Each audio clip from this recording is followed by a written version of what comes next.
more COVID-related mandates coming up. We've got something crazy happening in New York going along with this COVID mandate.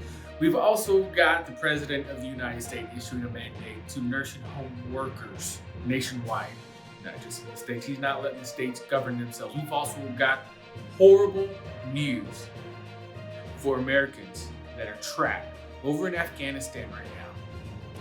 We've got all that and more on this episode of The Latino Conservative.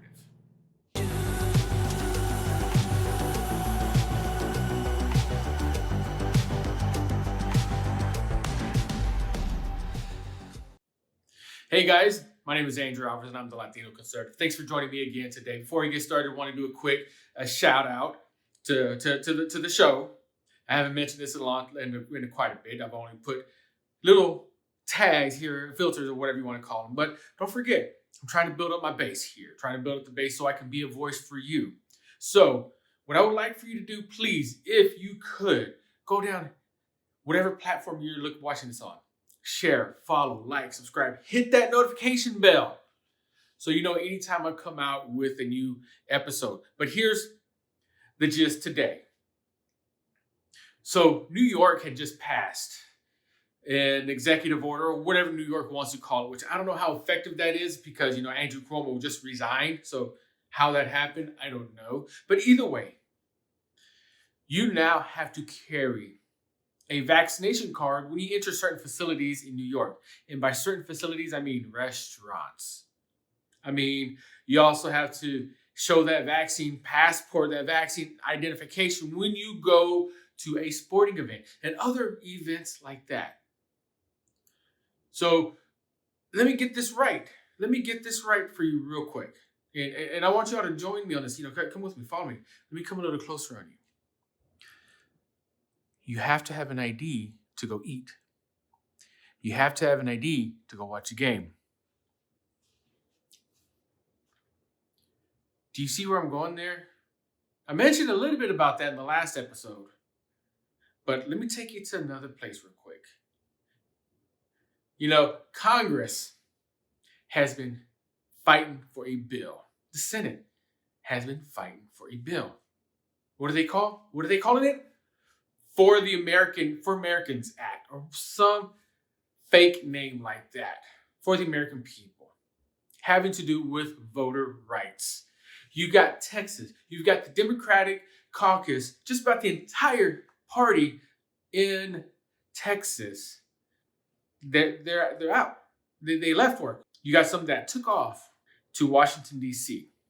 and left work for voting laws. The voting laws currently, they have clauses and portions in there where they require voter ID. In Texas specifically, what you have to do to vote is you got to present yourself with the voter ID. You do. Each state, the little card, I've got mine over there. Each state runs their own elections. So in Texas, what the requirements for a mail-in ballot is you also have to have either a driver's license number on it.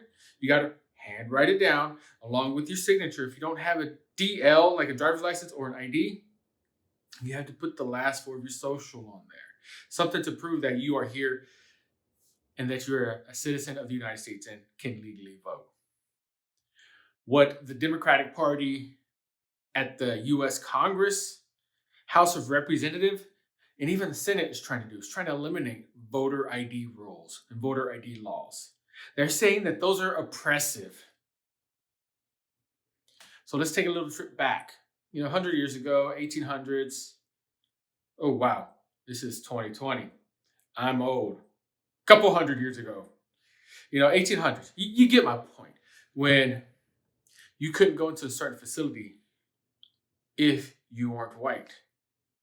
Now, I can't go into a certain facility if I don't have a card with me. That's what New York is doing right now. New York is saying that I can't go eat with everybody else if I don't have a card with me. What happened to HIPAA laws? Now, I understand. I can totally get with the mask mandates per facility. If I'm a restaurant owner and I don't want people to walk in without a mask, that's my prerogative. If I own a boutique and I don't want people to shop around in my facility without a mask, That's my prerogative. No shoes, no shirt, no service. Same lines, but that card, that vaccine card, that's medical history. That is medical information. That is personal information. Last I checked, we have laws against that. One I can think of is the Fourth Amendment and the Fifth Amendment. Actually, yeah, they both go in there. I have the right to remain silent. I don't have to say anything that I don't want to say to incriminate myself. Illegal search and seizure. If I don't want you to search my stuff, you're not allowed to. That's the Fourth Amendment. Not to mention HIPAA laws. That's more on the employer side, medical information, such like that. But a privately owned facility should not be allowed to require you to have a COVID vaccination card with you. And the state should not be allowed to mandate that either. That's illegal, guys. I don't care how you look at it. That is an illegal order. So the next order on that, Joe Biden, he came out today and said that medical workers are going to have to get the COVID vaccine. They have to. They have no choice. If they want to keep their jobs, they have to get vaccinated. So let me ask you this. If they don't, what happens? Do they get fired? Do they get a warning? If they don't, how do you know that they don't? I could go in and personally say, hey, I got my vaccines. I'm good. Are you going to force me to show that vaccine card? What if I lost it? Are you going to force me to carry around a little piece of paper? It's about that big that says that I got the vaccine. Here's another one for you. This time last year, those people, those workers that you are now basically saying, we don't care what you believe. We don't care what you think. You're going to get this vaccine whether you like it or not, or you're not going to have a job. This time last year, those workers were essential workers.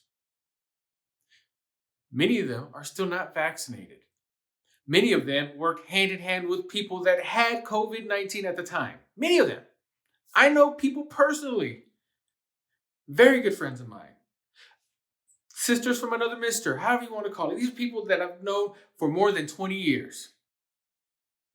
They never got it. And again, I'm not saying that this isn't something that's bad. This isn't something that's lethal. But I'm just saying is we still have rights. We still have freedom. If I don't want to go get a shot, I don't need to go get a shot. Isn't that the premise of the whole United States? Isn't that why we formed as a country? Because we wanted freedom, right? But the shots work, right? Oh, wait. Or do they? Governor Abbott, who's had both shots and a booster shot, Governor Abbott of Texas, just tested positive for COVID-19. He's vaccinated. So what do the vaccines really do?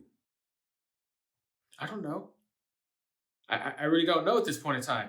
Is it just something in your system to protect you? If that's the case, does it matter if I take one? What if I have a strong enough immune system to where I don't get it at all, regardless? Because quite honestly, it's already been proven that people with strong immune systems don't get it. These are the same people that said the hydrochloroquine didn't work, but it came out to light later that it did. There was this nurse in Houston that was totally shunned and made fun of because she was talking about that medicine.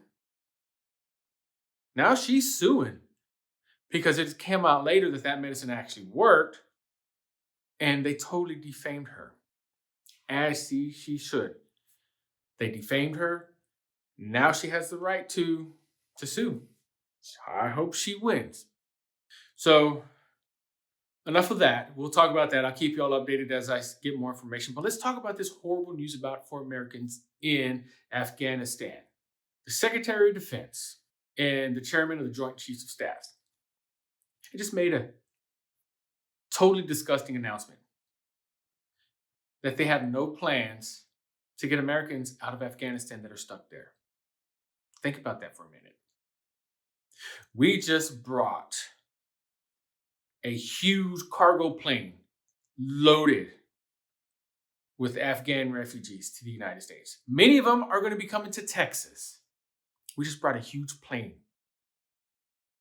But we can't bring Americans. There weren't Americans on that plane other than those that were actually operating the plane. Those are Afghan refugees.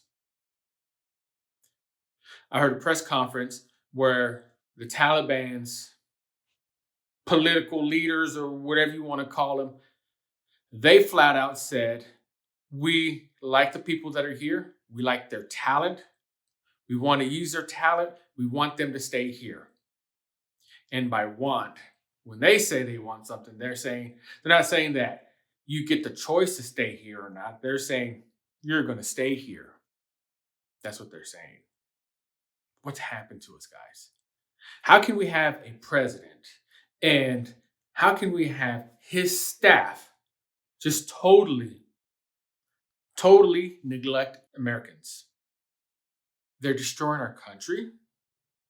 We've seen that already. And people are jumping aboard that. Because it's the greatest thing that's ever happened. I get free money. What happens when that money runs out? They're destroying our country. They've turned their back on the people of the United States. They are not going to get these people out from a foreign country that is a terroristic threat. The same people that flew planes into the Twin Towers. They're not going to go get them. Oops, we forgot y'all. We don't want y'all. These other people are more important than you. And while I totally agree, if you're fleeing a country to come to the United States for your personal safety, I totally agree. You should be able to do that. But what about Americans? Turned your back on them, Joe Biden. I feel sorry for them. For all of the military vets that served in Afghanistan, that lost their brothers and sisters in Afghanistan, lost people that were fighting right next to them, to the Taliban, families that lost people in Afghanistan to the Taliban, friends. I feel sorry for them. I feel like that was all in vain. And we just up and left, and then we left Americans behind. What is the Army saying? No man left behind, or something to that extent? We don't leave people behind.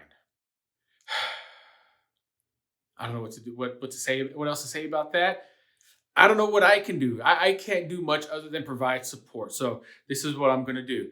If you need someone to talk to about that, I'm not going to just put my phone number out there right now because obvious reasons. Send me an email. Andrew@thelatinoconservative.com. I will reply if you need someone to talk to about that. I have two great ears. Boom and boom. I listen well. If I can't, I know someone who can. Sometimes you just need a vent. So again, Andrew@thelatinoconservative.com. I will reply to you.